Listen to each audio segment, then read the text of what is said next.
Assalamualaikum warahmatullahi wabarakatuh. Perkenalkan, nama saya Muhammad Rohim dengan NIM 22811131095 dari kelas A22. Pada video presentasi kali ini saya akan memaparkan materi yang berjudul Strategi Pendanaan dan Keberlanjutan Inovasi Pendidikan Islam. Video presentasi ini disusun sebagai bagian dari tugas mata kuliah Inovasi Pengelolaan Lembaga Pendidikan Islam dengan dosen pengampu Ibu Dr. Esmi Salsa Sofiawati MPDI. Semoga pemaparan yang saya sampaikan dapat menambah wawasan yang bermanfaat. Presentasi ini sebagai bentuk refleksi dan pemikiran atas pentingnya mendesain sistem pendanaan yang tidak hanya memadai tetapi juga berkelanjutan demi kemajuan pendidikan Islam. Melalui materi ini kita akan membahas secara sistematis bagaimana lembaga pendidikan Islam dapat bertahan dan berkembang secara inovatif di tengah keterbatasan dana dan tuntutan zaman. Mari kita simak bersama-sama. Tujuan presentasi. Tujuan dari presentasi ini adalah untuk membantu kita memahami pentingnya strategi pendanaan dalam mendorong inovasi pendidikan Islam, menggali berbagai sumber dana yang bisa dimanfaatkan secara kreatif, serta merumuskan langkah-langkah agar inovasi tersebut bisa berkelanjutan. Selain itu, presentasi ini juga bertujuan untuk memberikan inspirasi praktik baik yang bisa direplikasi oleh lembaga pendidikan Islam lainnya. Latar belakang. Inovasi dalam pendidikan Islam merupakan keniscayaan di era modern saat ini. Namun, inovasi seringkali terhambat oleh terbatasnya dana. Banyak lembaga pendidikan Islam hanya mengandalkan sumber dana tradisional yang tidak stabil dan terbatas. Oleh karena itu, dibutuhkan pemikiran strategis dalam mengelola dan mengembangkan pendanaan agar inovasi yang dirancang tidak hanya bisa dijalankan tetapi juga berkelanjutan dan berdampak jangka panjang. Apa itu inovasi pendidikan Islam?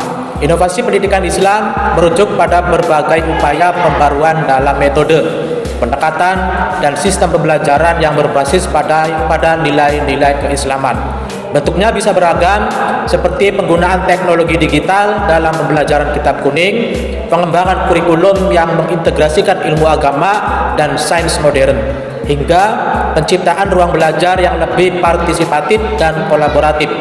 Semua ini membutuhkan dukungan dana dan strategi pengelolaan yang tepat. Tantangan pendanaan inovasi. Salah satu tantangan utama dalam menjalankan inovasi pendidikan Islam adalah keterbatasan pendanaan. Ketergantungan pada dana BOS atau BOP dari pemerintah seringkali tidak mencukupi kebutuhan inovasi.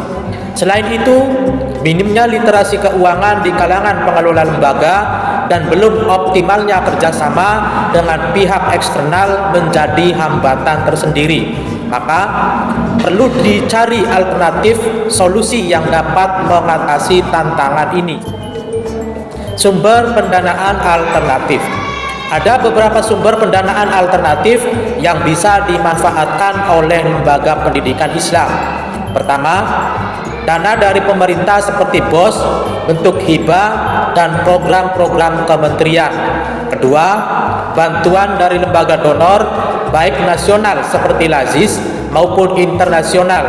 Ketiga, dukungan dari masyarakat dan alumni dalam bentuk wakaf atau infak pendidikan. Keempat, kemitraan dengan sektor swasta melalui CSR atau sponsorship. Kelima, pengembangan unit usaha lembaga pendidikan seperti koperasi santri dan toko daring. Strategi pendanaan inovatif. Strategi pendanaan yang inovatif mencakup diversifikasi sumber dana agar tidak bergantung pada satu sumber saja. Selain itu, penting untuk membangun sistem transparansi dan akuntabilitas agar publik percaya dan mau berkontribusi. Branding lembaga juga berperan besar dalam menarik perhatian calon donatur. Tak kalah penting, peningkatan kapasitas sumber daya manusia dalam pengelolaan keuangan dan proposal pendanaan juga harus diperkuat. Strategi keberlanjutan inovasi. Keberlanjutan inovasi tidak bisa terjadi begitu saja tanpa perencanaan matang. Inovasi harus menjadi bagian dari program jangka panjang madrasah, bukan sekedar proyek sesaat. Evaluasi secara berkala dibutuhkan untuk memastikan arah yang tepat tetap relevan.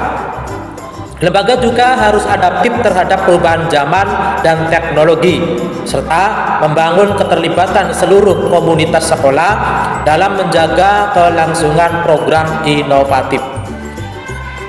Studi kasus singkat. Sebagai contoh, Madrasah Al-Hikmah berhasil mengembangkan program madrasah digital yang didukung oleh dana CSR dari perusahaan lokal, kontribusi wali murid, dan kerjasama dengan perusahaan teknologi edukasi. Dengan pengelolaan yang profesional dan partisipasi semua pihak, madrasah ini mengalami peningkatan dalam kualitas pembelajaran, literasi digital siswa, dan kepercayaan masyarakat terhadap lembaga. Rekomendasi. Beberapa rekomendasi penting yang dapat ditawarkan antara lain: pemerintah perlu memperluas akses program pendanaan inovatif untuk madrasah dan sekolah Islam. Lembaga pendidikan Islam harus lebih proaktif menjalin kolaborasi strategis dengan mitra potensial. Dan budaya inovatif perlu dikembangkan secara menyeluruh sejak tahap perencanaan, pelaksanaan, hingga evaluasi agar dapat bertahan dan terus berkembang. Kesimpulan, inovasi dalam pendidikan Islam adalah kebutuhan yang tidak bisa ditunda. Namun, keberhasilannya sangat ditentukan oleh kecerdasan dalam mengelola dan mengembangkan strategi pendanaan. Kunci keberlanjutan terletak pada kolaborasi yang kuat, pengelolaan yang transparan, dan komitmen dari seluruh elemen lembaga. Dengan strategi yang tepat, pendidikan Islam dapat terus tumbuh, relevan, dan memberi kontribusi besar bagi peradaban. Penutup, sebagaimana sabda Rasulullah SAW, barang siapa menempuh jalan untuk mencari ilmu, maka Allah akan memudahkan baginya jalan menuju surga. Hadis riwayat Muslim. Maka mari bersama-sama menapaki jalan inovasi dengan niat yang lurus, strategi yang tepat, dan kolaborasi yang kuat agar pendidikan Islam kita tidak hanya bertahan tetapi juga membawa keberkahan dan kemajuan yang berkelanjutan. Daftar pustaka 1. Hasan, S. 2011. Inovasi pendidikan, konsep, strategi, dan aplikasi dalam pendidikan Islam. Jakarta, Kencana. 2. Suyatno. 2016, Strategi Pembiayaan Pendidikan di Lembaga Pendidikan Islam. Jurnal Pendidikan Islam, 5, 1, 23-36. https://doi.org/10.1441/jpi.2016.51.23-36. 3. Kementerian Agama RI, 2020. Petunjuk Teknis Bantuan Operasional Sekolah, BOS, Madrasah Tahun Anggaran 2020. Jakarta, Direktorat Jenderal Pendidikan Islam. 4. Badan Wakaf Indonesia. 2022, Potensi Wakaf Produktif untuk Pendidikan. Jakarta, BWI Press. Demikian presentasi yang dapat saya sampaikan mengenai strategi pendanaan dan keberlanjutan inovasi pendidikan Islam. Semoga apa yang saya paparkan ini dapat memberikan manfaat dan membawa wawasan bagi kita semua. Apabila terdapat kekurangan, saya mohon maaf yang sebesar-besarnya. Saya akhiri. Wassalamualaikum warahmatullahi wabarakatuh.